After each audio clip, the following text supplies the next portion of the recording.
Nuhun Yafəs oğlunun 6-cı övladı Məşəq tarixlərdə Masak adı ilə gedir. Niyə? Çünki tarixlərimiz çox Yunandan gəlir. Yunanda ş hərfi yoxdur. Əyin yerinə a yazarlar, şın yerinə s.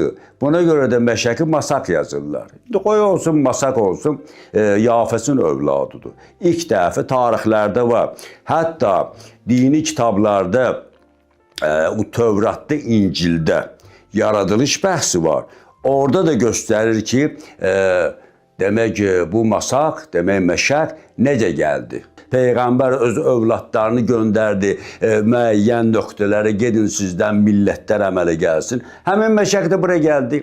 Masaketlər, yəni biz Azərbaycanlılar da ilk Abşerondan yaranıblar bunlar, törəniblər. Xəzərin indiki şərqi, Özbekistan, Türkmənistan ərazisi, sonra Əfqanistan ərazisi, sonra Azərbaycan, Şimali, Cənubi Azərbaycan, Anadolu ərazisi Türkiyənin, İranın Xorasan ərazisi, İraqın bir hissəsi, Hindistanın Kəşmir əyaləti Azərbaycanlıların qədim məskənidir. Biz yeganə millətik ki, heç vaxt torpaq işğal etməmişik. Yəni bu masaketlər Azərbaycan xalqı çoxalıb gediblər o torpaqlarda yaşayıblar, işğal etmiblər. Və yeganə millətik biz ki, bizim qədər tarixdə dövlət quran olmayıb.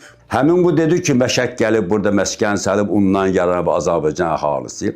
Məşəkin 2 oğlu, biri olub Xəzər, biri olub Azər. Xəzərdən Xəzərlər, onların da böyük dövləti olub, Volqa boyunda bilirsiniz.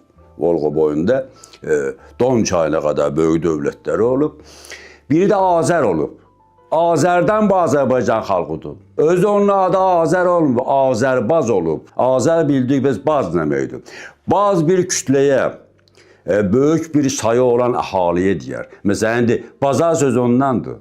Nədəndir bazar ad qoyublar? Çünki çox adamlar var, ona görə bazar deyirlərdi. Yığnağı insanların.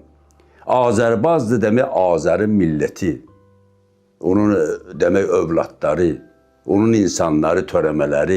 Azərbaycan buradan yaranıb. Bir gün deyirlər, xeyr, Azərbaycan olmub. Necə olmub? Tarixlərdə var bu Azərbaycan.